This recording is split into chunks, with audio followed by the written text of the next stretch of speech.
How can you use MyEtherWallet offline?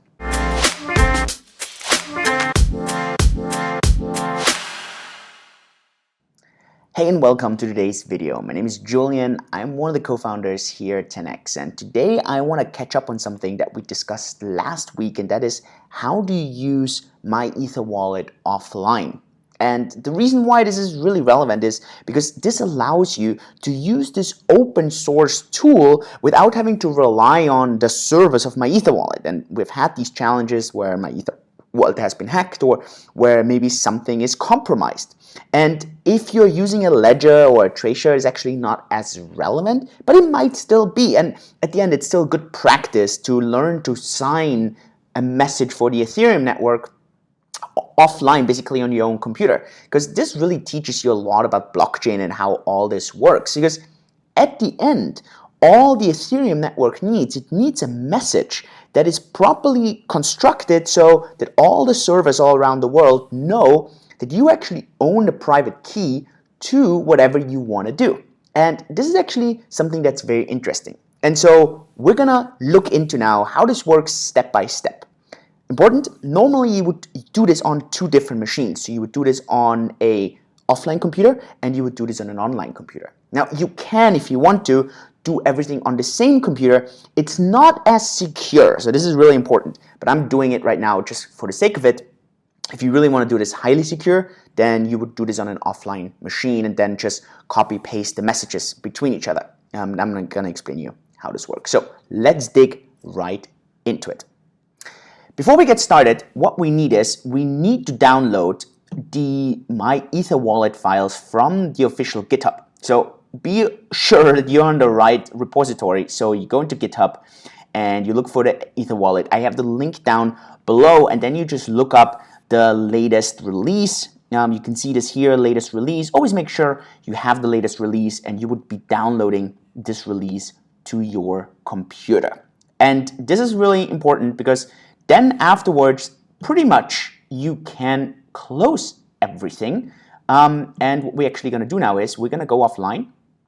So I'm going to refresh that page to show you I'm offline. All right, there's no internet connection. I've downloaded this already. So I click open file and I'm straight away in this file that I downloaded. You might have to look where you download it into, but this is what this thing should look like. You have to unzip the zip file, obviously, to have the file structure. And then you click on index. And this is what you're opening. And now this thing looks exactly like MyEtherWallet. It's just that it's offline. So you might see this here actually at the bottom where it says you could not connect to the node. I mean, you are offline, right? So this is really important. If I go to myetherwallet.com, it's going to give me an error. I'm not online, right? So this is really, really important. Okay, so if you are actually completely new, what you can do is you can enter, you can create a new private key. Now, if you are doing this on your ledger or your tracer, you don't need this. I'm just doing it right now just to kind of show you how to generate a private key offline. So you type in a password, you create a wallet, download that file, and then understand. Now, this is the worst way to do it, right? The worst way is to create a private key this way because you always have to post this somewhere. And this is by far the worst way. Don't ever send anything to these addresses that I create here. I'm really only creating them just now for these testing purposes. This is absolutely irrelevant. I just want to show you how these things work. So now I've created a private key offline, okay? And we're going to log into now this thing. Now I click send and receive. Actually, we're going to use the offline version. Now I need to see the address first. So we go here. I click on private key, type it in, copy paste. Worst way ever to do it. Don't ever do this, right? Always use a hard wallet. And I click unlock. And I should see now my address, which I see here, right? So this is my public address that's connected to that private key. And I'm just going to save this because I need to know this. So great. So I have the private key. I have the public address. Everything is done offline. So all of this so far has been done offline. And now let's say there's my friend who says, hey, listen, Julian, can you send me 1 Ether to this address? So this is the address he sends me, and this is his address, right? Don't send anything there. This is a randomly generated address. It's not my address. It's not of my friend. There's nothing on there, right? So this is really, really, really, really important. Don't send anything there. This is essential. So now, how do we actually send these things? So remember, I'm still offline. So I click here on this tab, send offline. And now what I need to do is I need to generate this information in order to actually being able to send something somewhere. Now, what it's going to ask me here first, it's going to ask me to generate this information from the online computer. So now you would have two computers, and you would go onto the site. You can also go onto the site when you're online. Let me do this here so you can see this. So now I'm online. And what I'm going to do is I'm going to show you that I'm online. So I open the actual MyEtherWallet. It works. So I'm closing it. You see here on the top, I'm still on the offline version here.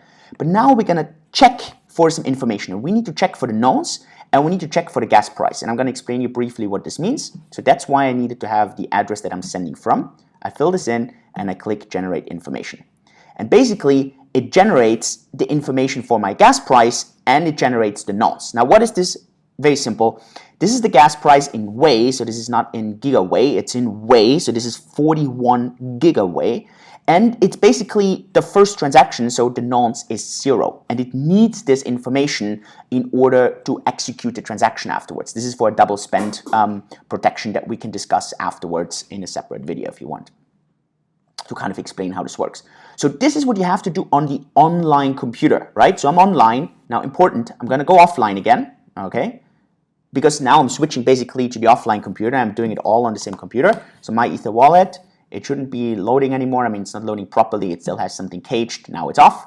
Okay, nothing happens anymore. Completely offline. Okay, great. Now what we have to do is we need to select the address we're sending to, right? So this is my friend's address. It's not my friend's address. I'm just faking this, right? I'm typing in, I want to send 1 Ether. Really important.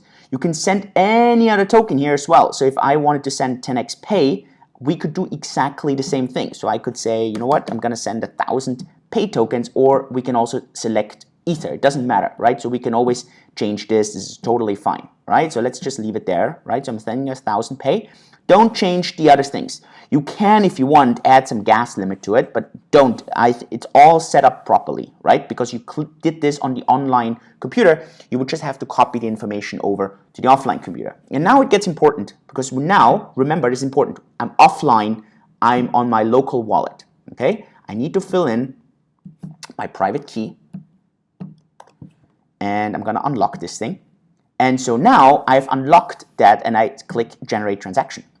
And this now is the signed transaction that I would now be copying over to the online computer. So this is offline. So I would be copying this over to the online computer. And this is the key thing.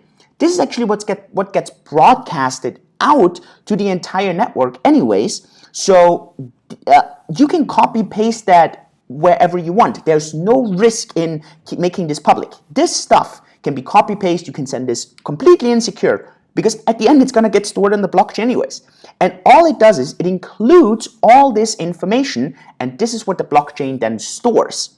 And you would be copying over. Now here's the trick. So let's go online. It should be giving me an error because I don't have any money on this address, obviously. So let's wait until I'm online. Let's check my MyEtherWallet. It should be loading. Great. So I'm online. So now you would be copying, I copy paste this from the offline computer to my online computer. So imagine I get a WhatsApp message or an email in. I copy this in there and I send this transaction. And it's going to ask, do you want to send 1,000 pay to this address? So this is always good, good habit. Always check the first 3 to 4 and the last 3, 4. So let's quickly check them. Is this correct? Last, beginning, perfect. And I'm sure. It will give me an error. So this transaction is not going to work, right? It's not going to show it to me here. Oh, now it did.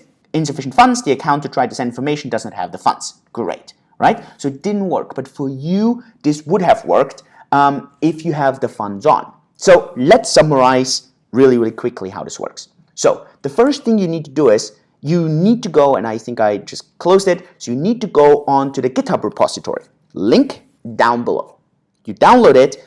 Then, if you want, you have 2 different machines, an offline and an online machine. You can do it on the same one as I did here. This is not perfect, right? Because there can always be some problem. But remember, you want to use Ledger or Tracer anyways, then you have all these problems actually go away.